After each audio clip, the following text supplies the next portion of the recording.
Hey guys, and welcome to what was supposed to be round 2, but is now round 3 of me answering your questions. Anyways, let's move on to our question today from James Whitley. How should a Christ figure be incorporated into the story's past in a novel that's intended for mainstream audiences without being too corny or too obvious? I've been dealing with this problem lately in my work in progress. I need a Christ figure, but everything I come up with is so obvious it's corny or just doesn't fit in the world.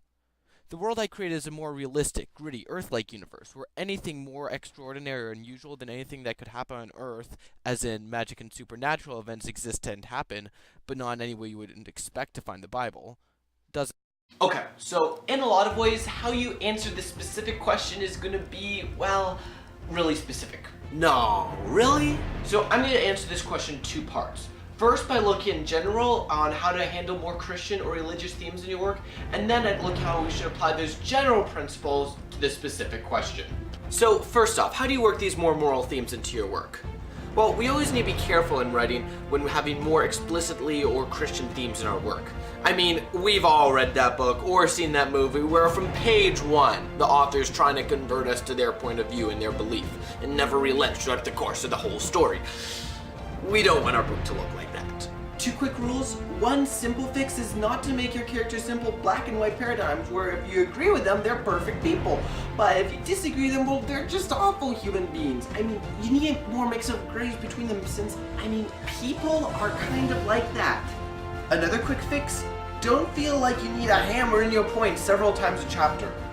You can have a lot of these themes present, but often they work best if they just fade into the background and only come to the forefront when you need them for the story.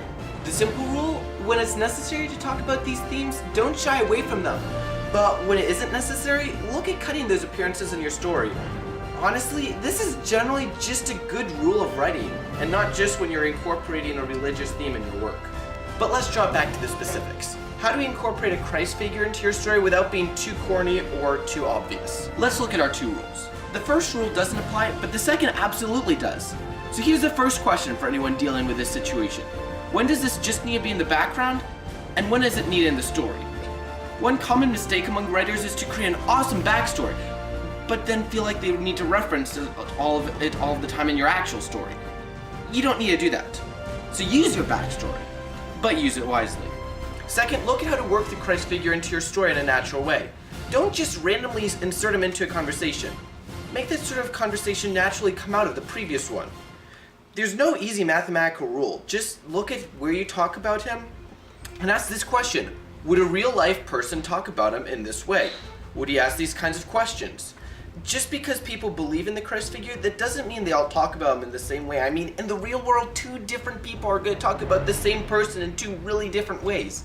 So work that into your story. Honestly, making the rest of the religious or Christian undertones in your story realistic will do a lot to make your Christ figure also realistic. So there's my answer. If you're looking at reading more on a similar topic, at our blog, I just finished doing a series on how to have a strong yet effective theme in your story, which you can find a link to below in the show description. Otherwise, leave us your comments, both on what you thought about this video and if you have any questions for us in future videos. Talk to you guys next time!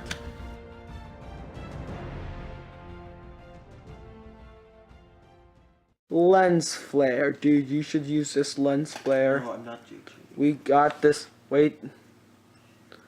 Look. We got the lens flare.